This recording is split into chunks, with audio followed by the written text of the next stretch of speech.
Teachings of Presidents of the Church, Lorenzo Snow, Chapter 12, Tithing, a Law for Our Protection and Advancement. The law of tithing is one of the most important ever revealed to man.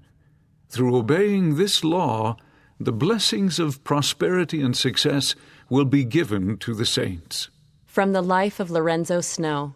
In early May 1899, President Lorenzo Snow felt prompted to visit the city of St. George and other settlements in southern Utah. He quickly began organizing a group of people, including several general authorities, to take the long trip with him. When President Snow arranged for the journey, he did not tell anyone why they were going. He did not know the reason himself. When we left Salt Lake, he later said, we did not know just what we were going to visit these southern settlements for. But on May 17th, soon after the travelers arrived in St. George, the Lord's will was clearly manifested to his prophet. In a meeting held on May 18, 1899, President Snow declared, "It is the word of the Lord to you, my brethren and sisters, that you should conform to that which is required of you as a people who have these glorious prospects of exaltation and glory before you." What is it? Why, it is something that has been drummed into your ears from time to time until you perhaps have got tired of hearing it. The word of the Lord to you is not anything new. It is simply this: the time has now come for every Latter-day Saint who calculates to be prepared for the future and to hold his feet strong upon a proper foundation, to do the will of the Lord and to pay his tithing in full. That is the word of the Lord to you, and it will be the word of the Lord to every settlement throughout the land of Zion.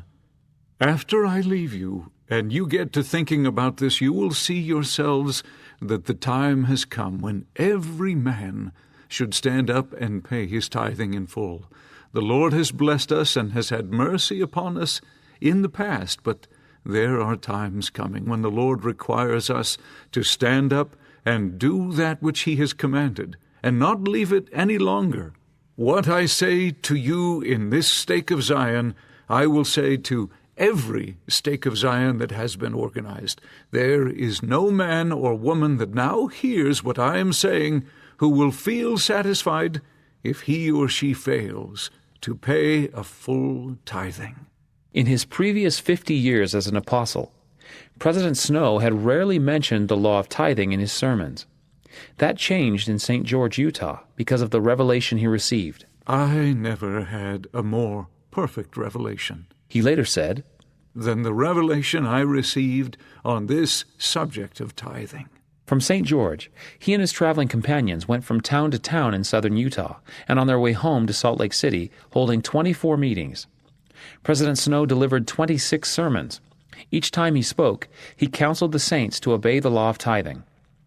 The group returned to Salt Lake City on May 27th. A newspaper reporter observed, "The president looks stronger and more active today than the day he left Salt Lake." Responding to a comment that he had stood the journey remarkably well, the 85-year-old prophet said, "Yes, so they all say. The trip has done me good. I never felt better in my life. I feel that the Lord sustains me in answer to the prayers of the saints." In addition to commenting on his own well-being, he shared his feelings about the faith and righteousness of the saints in southern Utah. He said that he and his company had been received with the warmest manifestations of joy and appreciation. He reported that when he counseled the saints to obey the law of tithing, the Spirit of the Lord fell upon the people, and they rejoiced exceedingly, and in their hearts they decreed that they would observe this principle to the very letter and in the spirit of it. In response to a question about the general condition of the people, he said, "They are living in comfortable homes. They are particularly well-dressed, and appear to have plenty of the good things of the earth to eat and drink. In the St. George stake, the people are suffering from a severe drought, the severest one that has ever visited the country, but they have faith that they will soon have moisture." On May 29th and 30th, President Snow gave 2 sermons on the law of tithing, first to the officers of the Young Ladies Mutual Improvement Association, and then to the officers of the Young Men's Mutual Improvement Association. At the conclusion of the second discourse, Elder B.H. Roberts of the 70 presented the following resolution, which was unanimously supported by all in attendance. Resolved, that we accept the doctrine of tithing as now presented by President Snow as the present word and will of the Lord unto us, and we do accept it with all our hearts. We will ourselves observe it, and we will do all in our power to get the Latter-day Saints to do likewise. On July 2nd, all the general authorities and representatives from all the stakes and wards in the church attended a solemn assembly in the Salt Lake Temple, having fasted and prayed in preparation for the meeting. There they unanimously accepted the same resolution.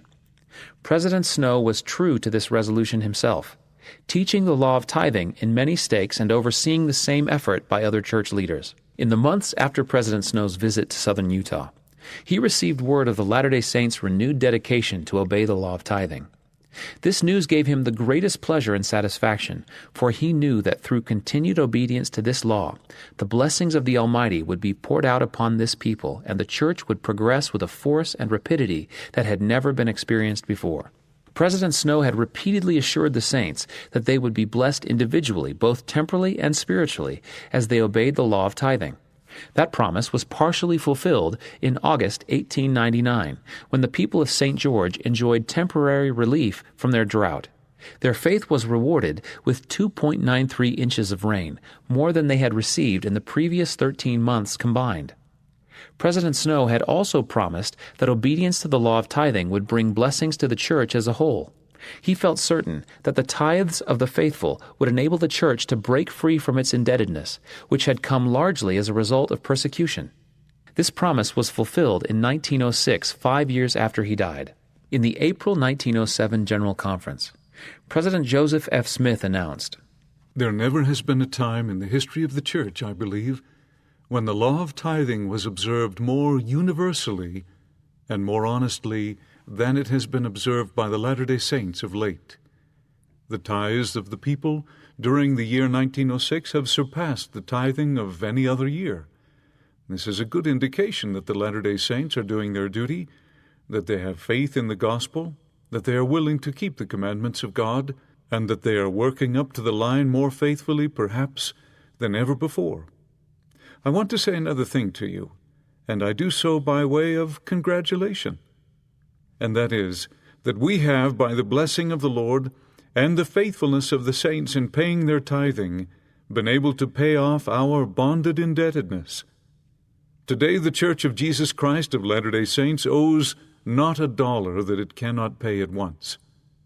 At last, we are in a position that we can pay as we go. We do not have to borrow any more. And we won't have to if the Latter-day Saints continue to live their religion and observe this law of tithing." See Suggestion 1 on page 164. Teachings of Lorenzo Snow. The law of tithing is easy to understand and can be obeyed by all. I plead with you in the name of the Lord, and I pray that every man, woman, and child shall pay 1/10 of their income as a tithing. Tithing is not a difficult law. If a man receives $10, his tithing is $1. If he receives 100, his tithing is 10. It is very easy to comprehend. A man might ask himself, how much of this tithing shall I give? Cannot I reserve a portion to myself? The Lord is very rich, and I doubt if he will be troubled at all if I withhold a little for myself. And so a little to oneself is withheld.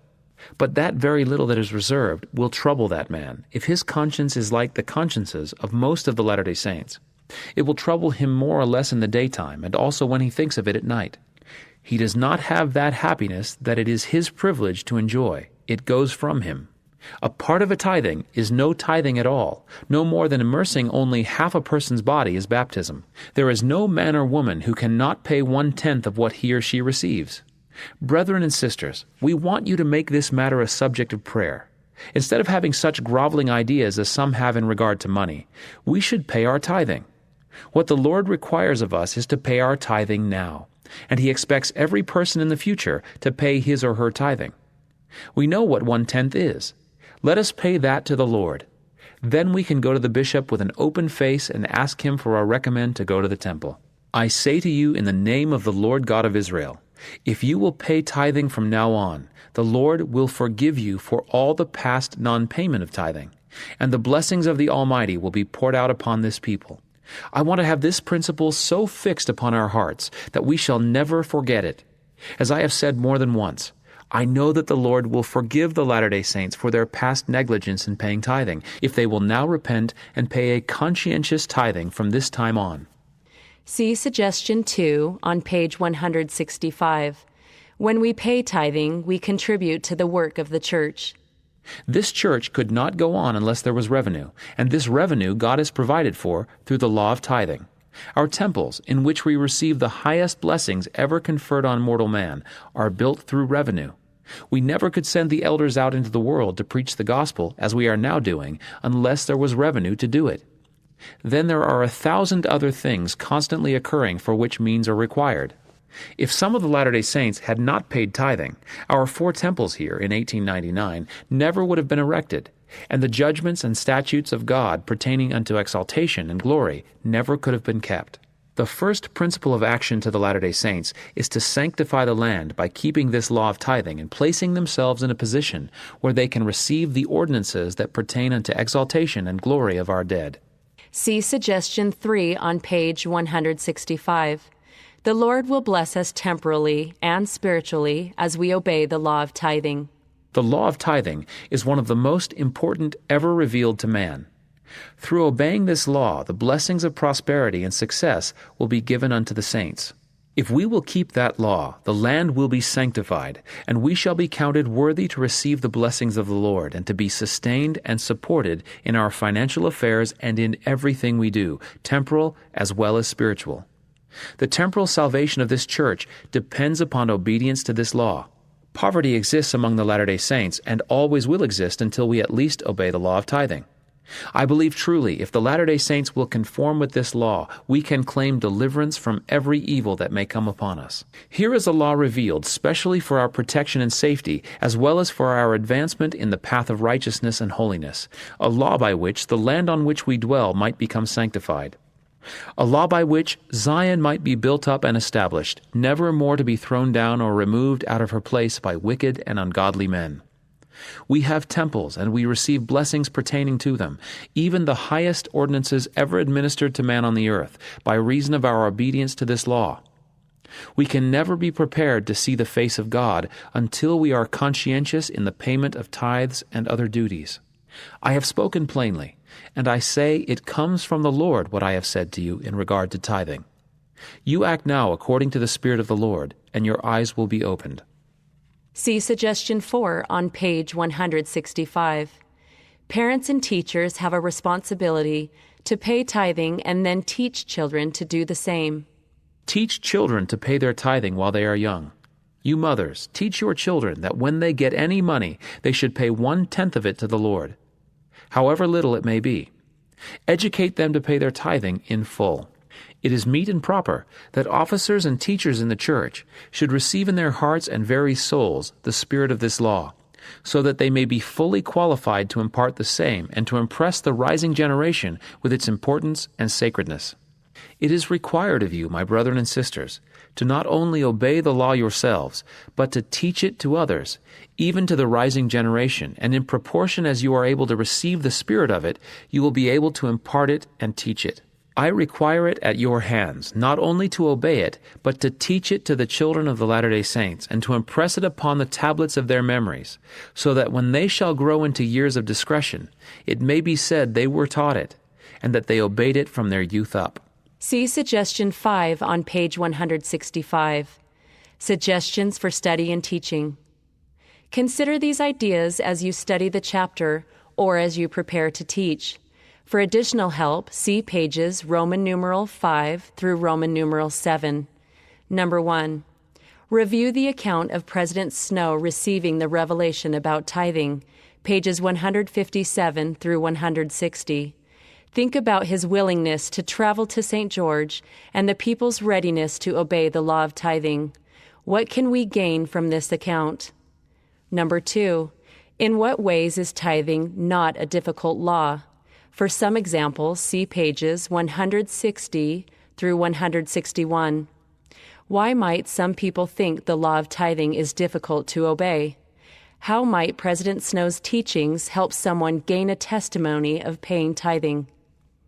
Number 3, study the first section that begins on page 162. What are some blessings you and loved ones have received through the buildings and programs funded by tithing? Why is it a privilege to pay tithing? Number 4, President Snow testified that we will be blessed as we obey the law of tithing, pages 162 through 164. What are some blessings the law of tithing has brought into your life, into the lives of your family members and friends? Number 5, consider President Snow's counsel to parents and teachers, page 164. Why do you think it is important for children to pay their tithing, however little it may be? What are some ways to teach children to pay tithes and offerings? Related scriptures: Malachi, chapter 3, verses 8 through 10, Doctrine and Covenants, section 64, verse 23, section 119, verses 1 through 7. Teaching help. Be careful not to end good discussions too soon in an attempt to present all the material you have prepared. Although it is important to cover the material, it is more important to help learners feel the influence of the Spirit, resolve their questions, increase their understanding of the gospel, and deepen their commitment to keep the commandments. Teaching, No Greater Call, page 64. End of chapter 12, Tithing, A Law for Our Protection and Advancement, from Teachings of Presidents of the Church, Lorenzo Snow.